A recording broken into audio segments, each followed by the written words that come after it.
Halo teman-teman, Assalamualaikum warahmatullahi wabarakatuh.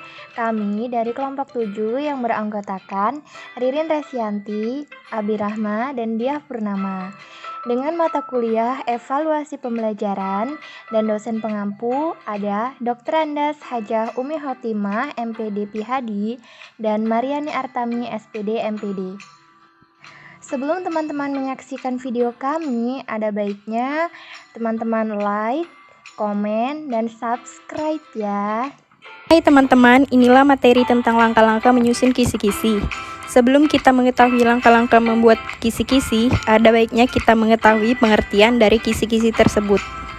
Kisi-kisi adalah suatu format berupa matriks yang memuat pedoman untuk menulis soal atau merakit soal menjadi suatu tes. Kisi-kisi berfungsi sebagai pedoman dalam penulisan soal atau dalam melakukan perakitan tes.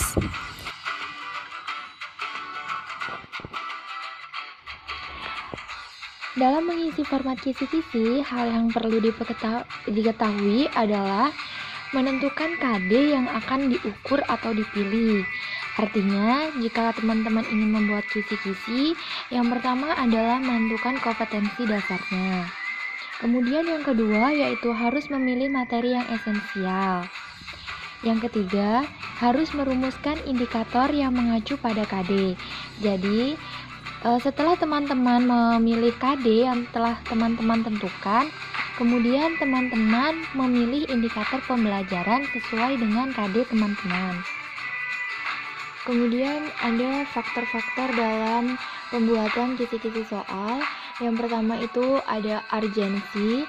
Urgensi adalah pemilihan materi yang harus dikuasai oleh siswa. Yang kedua yakni kontinuitas, yakni pendalaman materi yang dilakukan siswa secara terus-menerus. Kemudian yang ketiga yakni relevansi, yaitu dalam memilih materi esensial dalam konteks pendalaman suatu materi untuk kaitannya dengan pembelajaran materi lainnya. Materi yang terpilih harus merupakan pokok bahasan yang berkaitan dan diperlukan untuk mempelajari atau memahami bidang studi lain. Kemudian, faktor keterpakaian. Maksudnya, bahwa materi yang dipilih berupa esensial harus memiliki nilai terapan yang tinggi di dunia nyata. Nah, apa saja yang harus kita perhatikan untuk membuat kisi-kisi soal? Yang pertama itu ada silabus. Silabus ialah berbentuk rancangan pembelajaran atau RPP yang disusun sesuai dengan KD dan kurikulum. Kemudian yang kedua yaitu KKO, kata kerja operasional, maksudnya sesuai dengan taksonomi Anderson, yaitu C1, C2, C3, C4, C5, dan C6. Kemudian yang ketiga yaitu materi pelajaran yang akan diujikan. Nah, materi ini harus sesuai dengan KD dan indikator pencapaian.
Ini ada contoh kisi-kisi soal.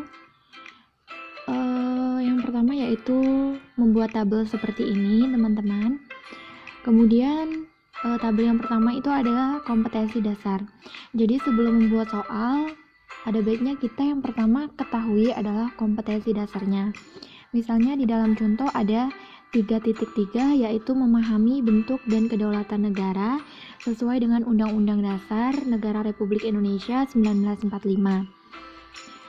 Kemudian tabel selanjutnya ada indikator pembelajaran. Indikator pembelajaran harus sesuai dengan kompetensi dasarnya. Misalnya kompetensi dasarnya 3.3, berarti indikator pembelajarannya adalah 3.3.1. Harus sesuai dengan KD-nya. Kemudian yang sebelahnya ada materi pembelajaran. Jadi materi pembelajaran ini harus sesuai dengan indikator pembelajaran yang berdasarkan kompetensi dasarnya. Kemudian ada teknik penilaian, itu ada pilihan ganda, benar atau salah, menjodohkan, dan uraikan. Nah, sedangkan jenjang pengetahuannya itu harus teman-teman ketahui dulu KD-nya. Jenjang pendidikan pengetahuan itu harus didasarkan pada tingkatan taksonomi atau kata kerja kooperasional.